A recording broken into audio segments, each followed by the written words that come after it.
Hello guys, welcome back to some more GT Sport, the GT3 race or Group 3 race on Fuji again. Just like we did one on stream recently, and we actually did finish second there. I decided to go for the Porsche 911 RSR this time instead of the Mazda, because even though I love the Mazda, especially in looks, I think it's a brilliant car. I'm really sad that it's just a concept car and not actually real. But going with the trusty RSR, I really like the RSR as well. Seeing where we can get in this qualifying, just getting used to the car, and my goal is really just to be faster than I was with the Mazda, because I think the Mazda is not really meta at all. I like how it drives, but I don't think it's really at the top end. And while I'm not sure the Porsche is either, like, as long as I'm same speed or faster, then I guess the car choice wasn't that bad. So we're about to finish lap 3 and start lap 4. Lap 4 is going to be the fastest lap of this qualifying. Spoiler. As we go into turn 1, and this one is a bit tricky. You're very tempted to go over the curbs, both on the inside and outside, but you really shouldn't, because I feel like it just unsettles the car. Maybe it's different with other cars, but just shift down one gear into this turn. Be careful not to go too wide, because the green bit on the outside is very slippery, at least on most stops. You really can't generalize in GT Sport, or on these tracks at least. Sometimes two curbs look identical, but one of them is evil and one isn't. Just a matter of learning which ones are. Then into a very heavy braking zone for the chicane. You can cut this a bit, but I feel like it did really not give me any favors. It just made me very slidey. As I go very wide up here, which is still on track, but not the ideal line really. And the most important thing is to get a good exit out of this corner, and then to this line is very weird. Fuji generally has very weird lines because it has very open turns with, yeah, it's just not very easy to see what the ideal line is. But we get a decent enough exit out of it, and we make up some time, and we end up on a 138, 142, which I felt like still wasn't perfect, especially in turn 1. We did cut the inside a bit, and it unsettled the car, and there was some oversteer, which I didn't have there, but it was just overall slower. But yeah, lap 5 is not going to be any faster, so let's just skip to the race. So I wasn't that happy with my quali lap. It was better than it was in the Mazda, but turns out this was actually enough to give me P2, and with a pretty decent gap as well. There's 0.6 seconds gap to front, but 0.7 to the back, so I'm like, I have a bunch of space compared to the people behind me, where the gaps are like more like hundreds of seconds than tenths. But I mean, this is not the highest rank yet. I just started playing. I did grind up the safety rank, but the driver rank is only slowly rising. Although this is very mixed between rank C and D, while I'm D, so I must be very close to C already.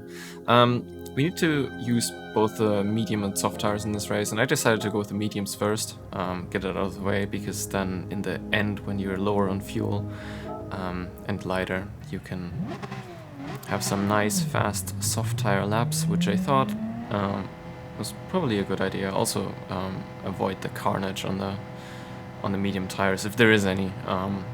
There shouldn't really be, because of the safety rating, but let's see. Warm-ups in this game, very, very short. I'm not sure I like it. I feel like, yeah, it doesn't waste you that much time, but then again, you can barely get 2 corners in the warm-up. I'm not quite sure what the warm-up is supposed to be used for, but there it is. So what I want to do here is, since there's only one car in front of me, as soon as I can I'm gonna sweep over to get his slipstream, so he can't get away.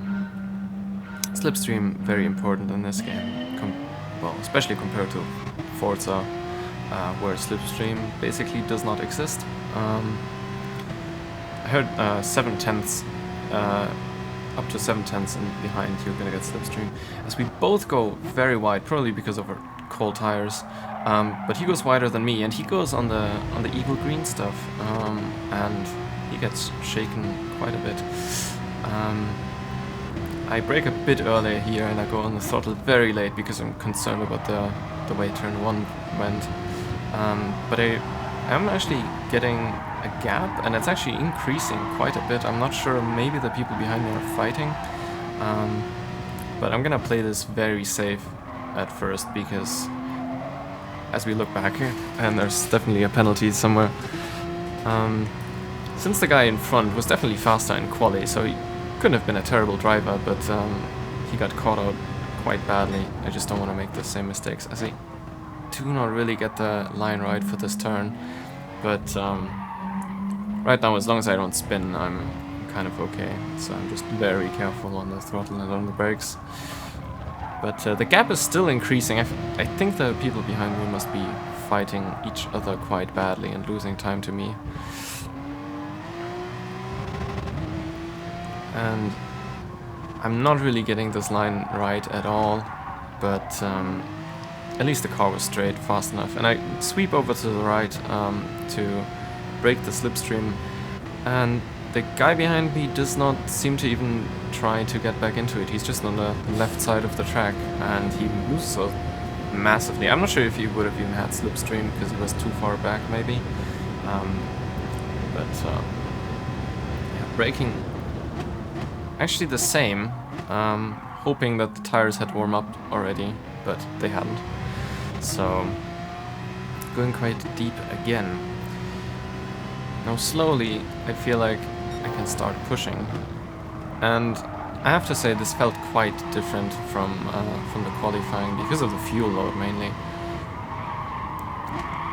So I'm just getting a hang of how heavy the car is at the moment. One thing I learned in this car is you should probably shift very late. So the upshift meter in the UI it's not quite correct, so I shift up at certain speeds that I just kind of memorize. I'm not sure if I still know them. Yeah, second is like 165 kph, then out of third at just about 200, I think 199, and then out of third at out of fourth, I mean, at 240, or just slightly behind 240. As I cut this corner very nicely and go just about the track width that you should go. Sometimes you're a bit worried about going too wide, and then you go actually exactly right, because I mean really you want to go as wide as possible without going outside. But yeah, sliding a bit here, so the car balance kind of changing with the fuel load changing and the tires being worn a bit. But overall, I mean, my gap is pretty huge at this point already. 5.3 seconds. I really don't know what the people behind me are doing. But I am quite safe, and I'm glad for it, because I'm really screwing up the last turn a lot. Gonna be honest, rest of this race not all that eventful except for one thing.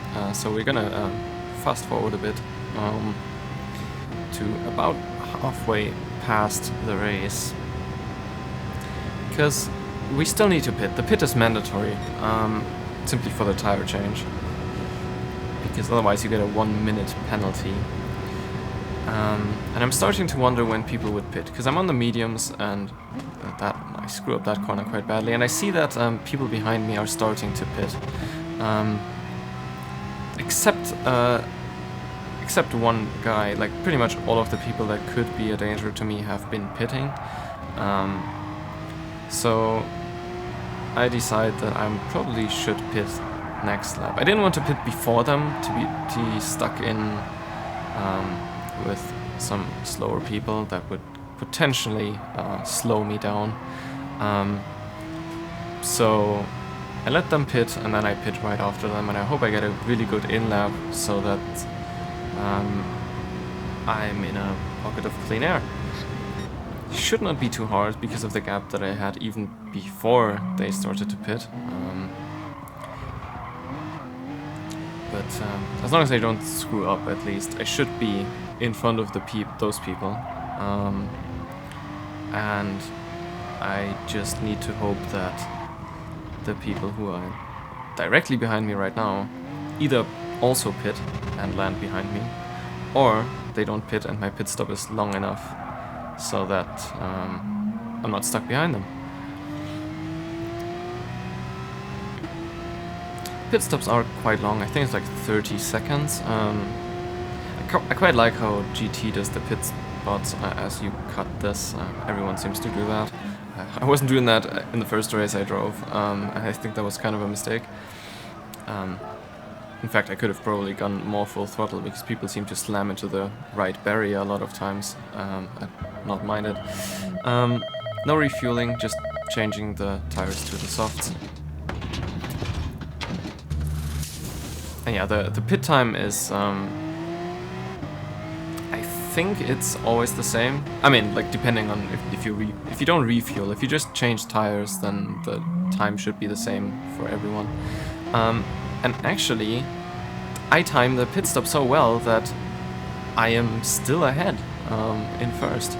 So I didn't really think about it, but I suppose the people behind me were just not even close enough to go past me, even if I pitted. So that was actually the perfect timing. And I'm now a bit concerned about cold tires again, but at the same time they are soft tires and they should give me more grip anyway, so it should probably feel at least as good as the worn mediums did, even if they're cold. As I cut this corner very nicely, but then I slide. The first corner kind of made me think, oh, I have a lot of grip, but then I overestimated how much.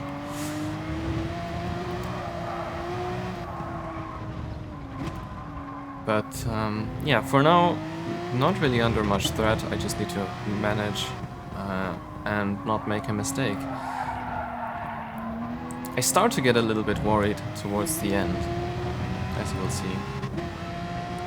Because this Finnish guy behind me, he is still quite far behind, but what I didn't realize was that he actually hadn't pitted before. Which is something I need to learn, probably. I need to watch who was in the pits and who wasn't, as he goes into the pits right now. But that reveals that the Polish guy behind him actually wasn't that much further behind. Going towards the last lap, I've just been managing my time. It's been pretty consistently around 12 seconds the entire time. The Polish guy has been overtaken by a German guy called Poet in Gr3, which can only stand for Nürburgring 24 hours, which I can respect. Honestly, I'd love to race one of these long hour races on GT, if I ever get to that. Obviously, huge time commitment. And the 24 hours you probably should not even try to do alone, but I've seen people do actual like physical driver swaps in GT, which is pretty cool. But in any case, if he has that in his name, you would expect him to be good at endurance racing. So despite the gap, I am still not quite safe. I feel like you can make a mistake, a spin every time, and easily lose 12 seconds. Unless you're like a minute or so ahead, there's always the chance that you spin out. And like, as I see with qualifying, I'm not the fastest outright, like over a lap, but I feel like my strength is more consistency, which is why well, why I won this race. I didn't spin. And you can see this gap suddenly, within just like the last few corners, went from 12 seconds to now 17, 18. I have no idea what's going on. But we finish in first, and Poet will actually get overtaken by the Wicker right there.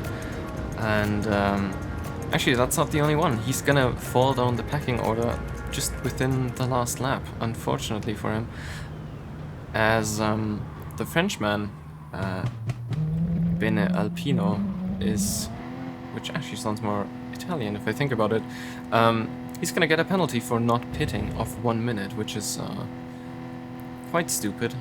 You should always read the race rules to make sure you know if you need to pit, because 25-second pit stop versus 1 minute penalty, it's not a good trade-off. But yeah, we actually win our first race in Group 3. Very cool. Kind of aided by other people making mistakes and fighting each other, but sometimes consistency is what wins you the race, I suppose. So, looking forward to more GT Sport streams and videos. I'm gonna stream on next Monday probably, because new weekly race is done. So yeah, see you then.